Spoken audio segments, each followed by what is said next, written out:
इरम इरम, मेरे कपड़े इस्त्री नहीं किए तुमने? मैं ऑफिस से लेट हो रहा हूँ, आमिर ने अपनी बीवी इरम को नींद से जगाते हुए कहा। जी मेरी आंख नहीं खुली, प्लीज आज आप खुद कर लें, इरम ने सुस्ती से जवाब दिया। अच्छा यार, कम से कम नाश्ता तो करवा दो, आमिर ने मुस्कुराते हुए कहा। टोस्ट किचन के कबर्ड में और मक्खन फ्रिज में है, चाहे आप खुद बना लें, मेरी तबीयत ठीक नहीं है, इरम ने एक बार फिर बीमार शक्ल बनाते हुए जवाब दिया। इरम के जवाब पर वो हैरान था। आज से पहले वो कभी ऐसी लापरवाह नहीं रही, चाहे कितनी ही बीमार क्यों ना हो। आमिर को अपना हर काम वक्त पर किया हुआ मिलता। इन्हीं सोचों के साथ उसने कपड़े इस्त्री किए और नाश्ता किए बगैर ही ऑफिस चला गया। इरम ने अपने ससुरालियों से सुन रखा था आमिर सख्त मिजाज और वक्त का पाबंद है।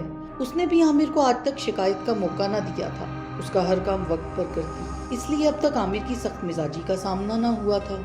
आमिर ऑफिस से वापस आया तो देखा घर कुछ और ही मंजिल पेश कर रहा है। हर चीज इधर उधर बिखरी पड़ी है। धूल से अटा फर्नीचर आज घर की सफाई ना होने की गवाही दे रहा था। इरम मजे से टीवी पर कोई मूवी देखने में मगन थी। आमिर अंदर आया और एक नजर टीवी देखती इरम पर डालता हुआ बिना कोई सवाल किए अपने कमरे में चला गया। इरम ने भी एक नजर आमिर पर डाली और फिर से मूवी देखने में मगन हो गई। कमरे में भी हर चीज बिखरी पड़ी थी। सुबह जो चीज जहां वो छोड़ कर गया था वही नजर आ रही थी। वो पिछले आधे घंटे से कमरे में बैठा इसी सोच में गुम था। ऑफिस से आते ही उससे चाय पानी पूछने वाली ने अब तक उसे पानी पिलाया था और ना ही उसके लिए चाय लेकर आई, जबकि वो जानती थी कि ऑफिस से वापसी पर वो सबसे पहले चाय पीने का आती है। वो तो जैसे आज उस पर हैरतों के पहाड़ तोड़ने का फैसला किए बैठी थी। जैसे जैसे दिन गुजर रहा था आमिर की हैरत बढ़ती जा रही थी।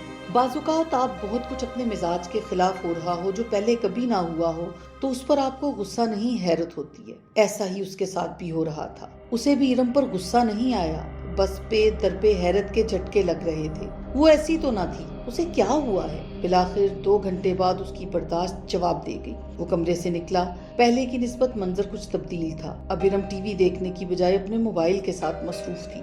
खाने में क्या पका है, ले आओ, बहुत भूख लगी है, उसने डाइनिंग टेबल पर बैठते हुए मोबाइल पर मसरूफ इरम से कहा। आज तो मैंने कुछ नहीं बनाया, आपको बताया तो था मेरी तबीयत ठीक नहीं है, आप बाहर से कुछ ले आए, उसने आमिर की तरफ बिना देखे लापरवाही से जवाब दिया। एक और हैरत का झटका। अब उसकी हैरत की जगह गुस्से ने ले ली थी। दिन भर ऑफिस में काम करके थका हुआ भी था। आमिर गुस्से के आलम में टेबल से उठा।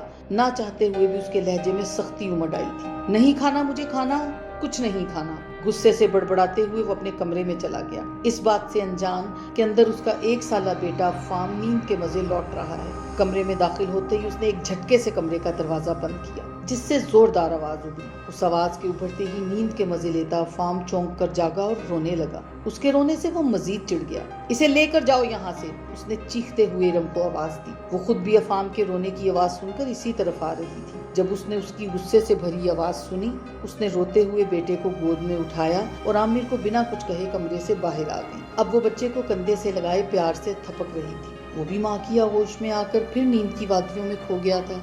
इरम ने उसे सोफे पर लिटाया जहाँ वो कुछ देर कबल खुद बराजमान थी। वो आमिर की कैफियत से वाकिफ थी। बज़ाहिर वो ऐसी नहीं थी, पर कभी कभी हमें आम समझने वाले लोगों को अपनी अहमियत का एहसास दिलाना पड़ता है। इरम ठंडे पानी का ग्लास लिए कमरे में दाखिल हुई। आमिर बेड पर बैठा अजीब ही कैफियत का शिकार था। इरम को देखते ही उसके माथे पर बल पड़ने लगे। इरम ने हाथ में पकड़ा पानी का ग्लास उसे देते हुए नरमी से कहा, आपके कल के सवाल का जवाब ये है, मैं सारा दिन ये सब करती हूँ जो आज नहीं किया। वो उसे बहुत ही सादा लफ्जों में उसके कल के अल्फाज की याद दहानी करवाते हुए कमरे से जा चुकी थी, जो उसने कल इरम की एक छोटी सी भूल पर उससे कहे थे।